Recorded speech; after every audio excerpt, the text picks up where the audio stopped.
Mr. President, the Secretary General of NATO. How are you? Yeah, hello. Good to see you, Anders. Very good to see you. So nice to see you. Thank you so much for everything you've done. Thank you. Let me just say how much I appreciate the opportunity once again to meet with Secretary General Rasmussen. I have to say that in the entire time that he has served in this position, he has done an outstanding job. His leadership, his vision, his clarity, and his political skills, because there are a lot of NATO members, have all been on display, and as a consequence, the transatlantic alliance is stronger, more robust than it was without him. And so we're very grateful for his extraordinary work. At a time when the situation in the Ukraine, I think, has focused everyone's attention on the importance of the transatlantic relationship, we spent most of our discussion reaffirming the importance of NATO, that it is the bedrock of America's security as well as European security. We share the view that Russia's illegal incursion into Ukraine and the violations of territorial integrity and sovereignty have to be condemned, but it also reminds us that the NATO commitments that we've made under Article 5 are something that are not just items on a piece of paper, but are critically important to all NATO members, and we have to have the resources and preparation to make sure that every member of NATO feels confident in Article 5's effect. We've already made a series of decisions to help underscore the importance of NATO and collective defense in the wake of what has happened in Ukraine.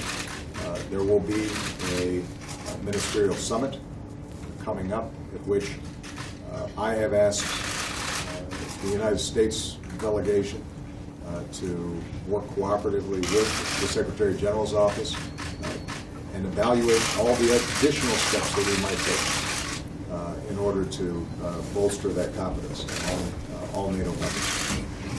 And we also talked about projects that Secretary General has been working on for quite some time to continue to develop the joint capabilities of NATO.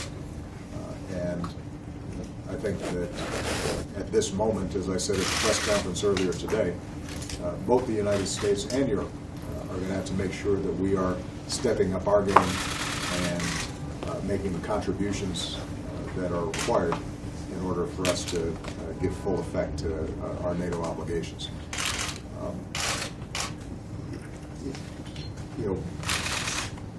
One of the things that I've been very proud of in working with Secretary Rasmussen is the degree of unanimity that he's been able to forge on a whole range of issues.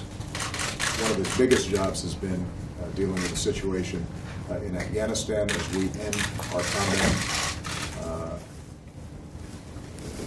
mission in Afghanistan and we transition to a train and advise situation.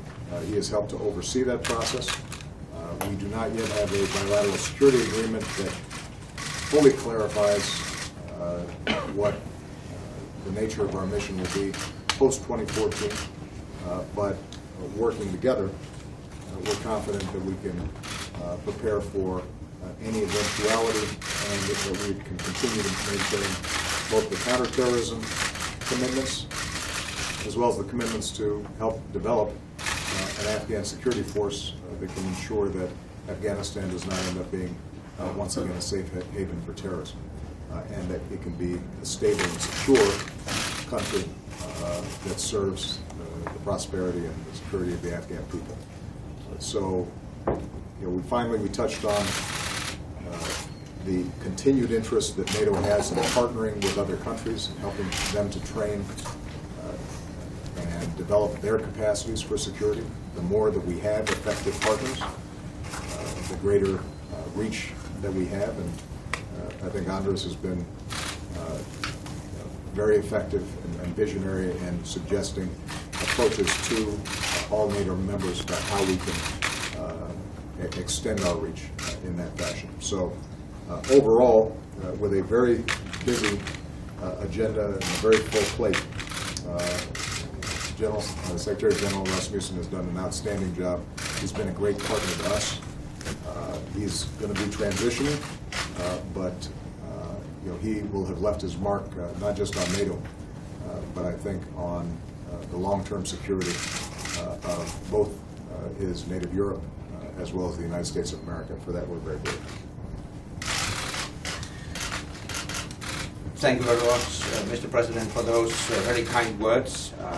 I'm very grateful for your support throughout my tenure as Secretary General, and I look forward to working with you to prepare a substantive summit in Wales in September. I thank you very much for your strong leadership and for your steadfast commitment to our alliance. The transatlantic bond between North America and Europe is the bedrock of security in Europe and in North America. I really appreciate your reaffirmation of the commitment of the United States to our shared defense and security. And I welcome the steps that the United States has taken in response to Russia's reckless and illegal military actions in Ukraine. Clearly, collective defense of our allies is a core task for NATO,